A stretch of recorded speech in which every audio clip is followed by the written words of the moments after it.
Hey, what's up, you guys? It's aclarkislost. And Speed Freak. This is the things to do in Grand Theft Auto 5 that we like to call Cloud Down. So this is very similar to Cloud Down, which the AH guys did in Minecraft a while ago, where there's a bunch of stuff floating. You start up at the top of this giant floating pile of debris, and you have to make it to the bottom without dying. So we recreated that to the best we could in Grand Theft Auto. So you're going to start up on top of this giant, skyscraper and just hardcore parkour your way off. In first person, third person, really doesn't matter. But if you fall off, you're going to die. You're basically dead. So then when you die, give it a second. There you go. You come back up to the top in a helicopter as my rant continues with spawning on roofs. But I digress. You basically just parachute back down to the beginning of the course and start again. I didn't find that being in first person was an advantage. I thought it was honestly a disadvantage because it was hard to see some of the jumps, but whatever. It's jump by jump. For instance, this one right here, not the best for first person, as you see.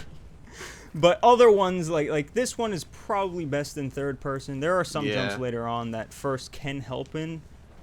This one's good for just like crawling along because those jumps are not very far. The biggest thing in third person is you can't just rotate on like a dime. You have to kind of run in a circle. Yeah, you'll do that stupid, instead of doing a 90-degree turn, you'll do a stupid 720. Yeah. Also, with the helicopters being the spawn points and jumping out of them, they can hit the course. And hilarity does ensue. Exactly. None of it's intentional though, so it was just for comedy's sake that I let that slide. Pretty much. So at this point, this was the bane of your existence, these stupid boxes. I made it just a perfect distance where you'd fall if you just tried to mantle over it. In first person, though, you can jump over, because in first person, you can't mantle. Or if you have amazing skills like I do, you can completely jump that one, do like a somersault or whatever you call that move. I'm no gymnast. And make it into the dumpsters. Now, I almost make it to the building here, and here's where I'm thinking, if I screw up this jump, I'm going to be the laughing stock of San Andreas, but luckily I didn't make it. You're good. Yep, and so you're still here's another attempt. Trying to do this. You were for a good 20 minutes, you would just come to this spot and just fall. I made it there first, and I couldn't get past it. Oh, I love that. I love that. When we were testing, I found that prop, if you touch the little electric part, it just flings you. That was so amazing. Just electrocutes you. At one point, we decided, because it was taking too long, that the building part that you actually get to in the middle of the course would be our checkpoint. So everyone basically just had to parachute down to there. And it's still pretty hard to get up there. Yeah. Now, this point, these are the props, again, that you were saying electrocute you. This was the hardest thing in the entire map, for me and Shane especially, to try to maneuver this. Let's see what your attempt is. I hate that parachute glitch. If you still have a parachute and try to jump, it does not work.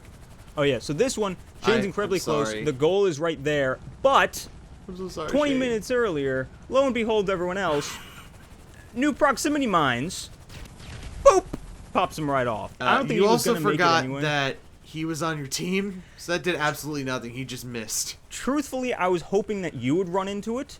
Yeah. But Shane was just that good. Yeah, I'm sorry, Shane, but the second time Shane almost gets it. Those last 2 or 3 jumps are the easiest ones, especially after that insanely difficult one with the electric boxes. Yeah. So once you get here, you're pretty much home free. I think Shane is about to get it here. Jumps down onto the crate. Yeah, the thing with me punching Shane, we had pushing and punching was legal, but we pretty much had a gentleman's agreement until I decided to break it. You somehow glitched on that one too, and here Shane finally gets it, and Shane wins. This was an hour and 20 minutes with 4 perspectives trying to get this to work, and Shane won. Congratulations.